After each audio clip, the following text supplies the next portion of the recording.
Hello student, हमको next question दिया गया है क्वेश्चन नंबर 4 कि ए तथा बी के बीच समतुल्य प्रतिरोध ज्ञात कीजिए। ए तथा बी के बीच समतुल्य प्रतिरोध ज्ञात कीजिए। तो हमको प्रतिरोध ज्ञात करना है ए और बी के बीच में। हमको प्रतिरोध कहाँ पर ज्ञात करना है? ए और बी के बीच में, इस परिपथ में। क्लियर? जब ए और बी के बीच में हम प्रतिरोध ज्ञात करेंगे तो हम देख पा रहे हैं कि ए से जो धारा निकल रही है ये दो मुख्य धाराओं में बट जा रही है, I1 और I2। क्लियर? I1 और I2। तो इसका मतलब ये दोनों आपस में कैसे जुड़े हुए हैं? ये समांतर क्रम में जुड़े हुए हैं। कैसे? समांतर क्रम में।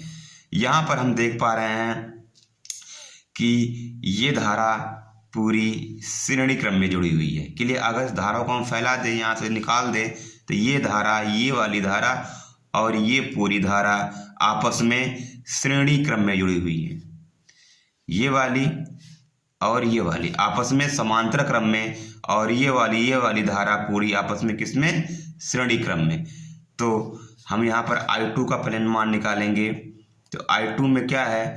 हमारे दो धाराएं मतलब I2 में हमारे दो अलग अलग प्रतिरोध जुड़े हुए हैं। किसमें? श्रेणी क्रम में। किसमें जुड़े हुए हैं ये दोनों? श्रेणी क्रम में। किस लिए? क्योंकि हमको ए और बी के बीच प्रतिरोध निकालना है। तो ए और बी और ए से सी बी ये हमारा पूरा श्रेणी क्रम में जुड़ा हुआ है, क्योंकि एक ही तार से जुड़े हुए हैं। और ये I1 हमारा और I2 हमारा आपस में ये समांतर क्रम में जुड़े हुए हैं। ये श्रेणी क्रम में और ये वाले समांतर क्रम में। तो I2 की धारा के लिए हमारा क्या होगा? 60, क्योंकि ये श्रेणी क्रम में जुड़ा हुआ है। तो हमारा होगा R1 प्लस में R2। तो RS बराबर R1 हमारा कितना है? 60, R2 हमारा कितना है? 100। तब हमारा समतुल्य प्रतिरोध 160 ओम निकल के आएगा। इस पूरी धारा का प्रतिरोध हमारा कितना निकल के आया? 160 ओम। और ये वाली धारा, क्लियर, ये वाली धारा पूरी ए से बी हमारा कितना है? 40 ओम है। यानी I1 धारा हमारी कितनी है? I1 धारा में कितने ओम प्रतिरोध लगाया है? 40 ओम प्रतिरोध। अब हमको ये ए और बी के बीच में समतुल्य प्रतिरोध निकालना है। तो ये दोनों समांतर क्रम में आपस में जुड़े हुए हैं। तो उसके लिए मेरा फॉर्मूला होता है 1/RP बराबर 1/R1 प्लस 1/R2। तो 1/RP बराबर R1 कितना हमारा? यानी 40 ओम।